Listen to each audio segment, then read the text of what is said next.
sistema ay isang grupo ng mga organs o responsable na paggawa, pagdadala ng pag-imbak at paglabas ng ihi. Gumaganap ito ng mahalagang papel sa pamamagitan ng internal information sa katawan sa pamamagitan pag-alis ng mga dumi at sobrang substance mula sa bloodstream.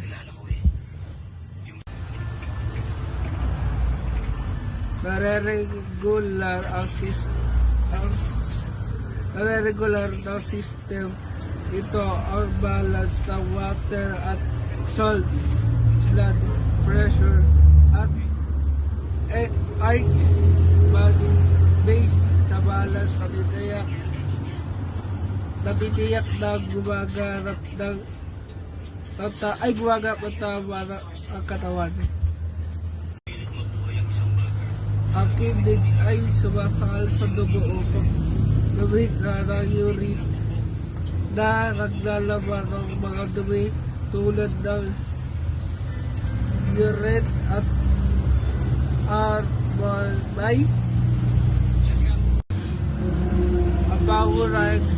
Ang pangunahing gawin ng urinary system ay ang paglabas ng dumi, kinakabilangan ng pag-aalis ng mga metabolic waste sa labis na tubig at mga inorganic salt mula sa katawan. At ang huli ko pong i-discuss sa inyo po ay ang urine ay dumadaan sa mga urete patungo sa pagtog kung saan ito ay iniimbak hanggang sa ito ay mailabas mula sa katawan sa pamamagitan ng urethra. At doon na po nagtatapos ang aking mag-report. Good day everyone, I am Danny Ramos and today I'll be talking about the function and the importance of the urinary system. The urinary system, also known as excretory system, has an important job. It helps our body to remove waste and excess water to keep us healthy. And it is made up of four main organs: the kidneys, ureters, urinary bladder, and urethra. The kidneys filter our blood and make urine. The ureters carry urine from the kidneys to the bladder. The bladder stores urine until we are ready to release it, and the urethra is the passage that lets the urine leave our body. And here are the four main functions of the urinary system. Number 1, to filter and remove waste from the blood. Number 2, to control water and salt balance in our body. Number 3, to regulate blood pressure and keep the pH level normal. And number 4, to produce hormones that help make red blood cells. And now, let's talk about the importance of the urinary system. The importance of the urinary system is that it helps maintain homeostasis or balance inside our body. It keeps our blood clean, prevent dehydration, and make sure other organs like our heart and brain work properly. In short, without the urinary system, our body will not be able to get rid of waste and we wouldn't survive long. The urinary system is a vital organ system that produces, stores, and eliminates urine. It plays a crucial role in maintaining body's fluid, electrolytes, and acid-base balance, as well as removing waste products from the blood. Here are the primary parts of the urinary system with their definition and functions. First is the kidneys, a bean-shaped organs na matatagpuan sa loob ng abdominal cavity na responsable sa pagsala ng dugo at paggawa ng urine. It is responsible for filtration, pagtanggal ng dumi, labis na ions at tubig mula sa dugo. Second is reabsorption, pagsauli ng mahalagang substances tulad ng glucose, amino acids, at electrolytes pabalik sa daluyan ng dugo.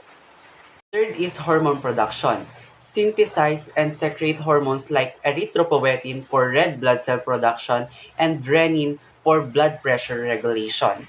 Last is acid-base balance, pagkontrol ng blood pH sa pamamagitan ng paglalabas o pag-reabsorb ng mga hydrogen at bicarbonates ions. Second part is the ureters, mga tubo na nagdadala ng urine mula sa kidney patungo sa pantog.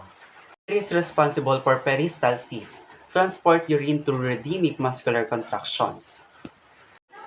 Last is prevention of backflow. Tinitiyak na ang urine ay dumadaloy lamang sa isang direksyon upang maiwasan ang pagbalik nito sa kidney. Third part is the urinary bladder, a hollow muscular organ na nag-iimbak ng urine hanggang sa ito ay mailabas mula sa katawan. It is responsible for storage, pag-ipon ng urine na nagpapahintulot sa madalang na pag-ihi. Last is contraction, paglabas ng urine sa urethra sa panahon ng urination. At ang huling parte ay ang urethra, ang tubo na nagdadala ng urine mula sa pantog palabas ng katawan. It is responsible for elimination, pagbibigay ng daan para makalabas ang urine sa katawan. Last is sphincter control, pinapanatili ang pagpipigil sa pamamagitan ng aksyon ng internal at external sphincters na kumokontrol sa daloy ng urine. For additional details in global perspective, the basic structure and function of the urinary system are consistent across human populations worldwide. In local perspective, access to quality healthcare for urinary system related issues may vary depending on socio-economic status and location within the region.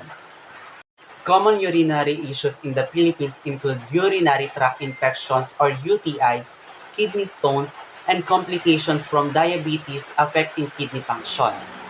Ang urinary system ay isang sistema ng katawan na nagtatanggal ng mga dumi at sobrang pagmamagal sa dugo at ginagawang dumi. Narito ang mga pangunahing bahagi at proseso kung paano ito gumagana. Gumagana ang urinary system. Number 1. Nagsasala ng dugo sa kidney. Ang dugo ay pumapasok sa kidney sa pamamagitan ng mga maliliit na daluyan sa loob ng kidney. May milyong-milyong maliliit na filter na tinatawag na nephrons. Sa mga nephrons, ito ang pangunahin at dito sinasala ang dugo upang alisin ang mga dumi at tubig sa ating mga katawan. Pangalawa, paglalakbay ng ihi mula sa kidney patungong bladder. Pagkatapos gawin ng ihi sa kidney ay dumadalo ito pababa sa pamamagitan ng mga ureters. Ang mga kalamnan sa ureters ay patuloy na sumisikip at nagpapahinga para itulak ang ihi papunta sa bladder.